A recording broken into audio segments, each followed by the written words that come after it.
چلتے چلتے راستے میں ایک مقام پر یزیدی لشکر کے پاس پانی ختم ہو گیا، ان کے پاس پانی ختم ہو گیا۔ انہوں نے قافلہ روک دیا اور کہا کہ پانی لے لیں۔ یزیدی قافلے کا سربراہ، دھوپ تھی، چلچلاتی دھوپ تھی، صحرا تھا، اس نے اپنے لیے خیمہ نصب کرایا، چونکہ بڑے دور سے پانی آنا، خیمہ نصب کر کے آرام سے سائے تلے بیٹھ گیا اور تمازت آفتاب سے تپتے جلتے ہوئے ٹیلوں پر حضور کی شہزادیوں کو ننگے آسمان کے نیچے بیٹھا، پورا قافلہ اسی حال میں ان کے پانی کے انتظار میں یہ چلچلاتی دھوپ میں تپتا رہا۔ امام علی مقام سیدنا امام حسین کی پیاری لخت جگر شہزادی سیدہ سکینہ، اصل نام ان کا عربی وزن میں سکینہ ہے، عرف عام میں سکینہ چلتا ہے، سیدہ سکینہ، سیدہ سکینہ۔ دھوپ میں چھوٹی معصوم شہزادی دیکھا کہ صحرا میں چھوٹا سا ایک درخت ہے، ٹیلا ہے، چھوٹا سا ٹیلے کے ساتھ جھاڑی ہے، اس کا تھوڑا سا سایہ ہے، چلچلاتی دھوپ ہے۔ سیدہ سکینہ اس دھوپ کے اندر اس سائے دار چھوٹی سی جھاڑی میں جا کے مٹی کا سرہانہ بنا کے لیٹ گئی، ریتلے سرہانے پہ لیٹ گئی۔ سیدہ سکینہ کی آنکھ لگ گئی، آڑ تھی اس درخت کی جھاڑی کی، پانی آیا، یزیدیوں نے آواز دے دی، قافلہ چل پڑا، اور کجاوے میں تھی چونکہ سیدہ سکینہ، اونٹ بیٹھ گئے تھے، کسی کو خبر نہ تھی، تو سیدہ سکینہ کو وہیں سویا ہوا چھوڑ کے قافلہ چلا۔ تھوڑی دیر آگے گیا تو آگے جس شخص کے ہاتھ میں نیزہ تھا،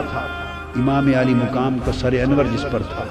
وہ اس کے ہاتھ سے چھوٹ کر زمین میں گڑ گیا۔ انہوں نے کوشش کی کہ اس نیزے کو اکھاڑ کے آگے چلے، پر نیزہ ایسا جمع کہ اس کی پوری طاقت کے باوجود امام حسین کے سر انور آگے نہیں چلا، گڑا ہوا نیزہ ہلا نہیں۔ وہ پریشان ہو گئے، وہ سیدنا امام زین العابدین کے پاس گئے، یہ تو انہیں معلوم تھا کہ کیا ماجرا ہے، آپ کے بابا آگے نہیں چل رہے، ان کا سر انور آگے نہیں چلتا۔ ان کی آنکھیں آپ دیدہ ہو گئیں، وہ اپنی ہمشیرہ، اپنی پھوپھی سیدہ زینب کے پاس آ عرض کیا، پھوپھی جان، آپ ذرا اونٹوں کے کجاووں میں شہزادوں اور شہزادیوں کو گن لیں، لگتا ہے بابا جان کا کوئی شہزادہ یا شہزادی رہ گئی ہے، سر انور آگے نہیں چلتا، نیزہ گڑ گیا ہے۔ سیدہ زینب نے ایک ایک کا نام لے کر پوچھا، تسلی کی کہ سارے شہزادے شہزادیاں کجاووں میں تو ہیں۔ جب سیدہ سکینہ کا نام لیا تو جواب نہیں آیا، جب جواب نہیں آیا تو وہ تڑپ اٹھی،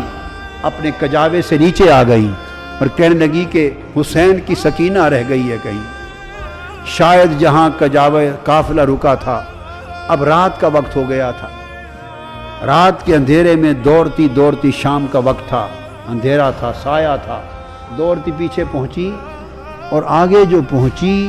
تو اندھیرے میں دیکھا کہ کوئی نقاب پوش خاتون ہے اور سیدہ سکینہ کو گود میں لے کے بیٹھی ہے اور ان کو چومتی ہیں، اور سیدہ سکینہ اس نقاب پوش عورت کی گود میں میٹھی میٹھی زبان میں کربلا کی کہانی سنا رہی ہے، جیسے بچے کہانی سنتے ہیں اور سناتے ہیں، وہ واقعات سنا رہی ہیں کہ ہمارے ساتھ ایسا ہوا، پھر یہ ہوا، پھر بابا کے ساتھ یہ ہوا، پھر بھائی کے ساتھ یہ ہوا، وہ کربلا کی کہانی سنا رہی ہیں، اور وہ نقاب پوش خاتون سنتی بھی ہیں، چومتی بھی ہیں، روتی بھی ہیں۔ اتنے میں سیدہ زینب قریب پہنچی اور کھڑے ہو کے آواز دیتی ہیں کہ نقاب پوش خاتون، اللہ آپ کا بھلا کرے، آپ نے ہماری بیٹی کو سنبھال لیا، ہم پہ بڑا احسان کیا ہے، اس بیٹی کو گود میں لے کر اللہ آپ کو اجر دے، بتائیں تو صحیح کہ آپ ہیں کون احسان کرنے والی۔ انہوں نے چہرہ انور سے نقاب پلٹا، فرمایا زینب بھول گئی ہو تمہاری ماں فاطمہ۔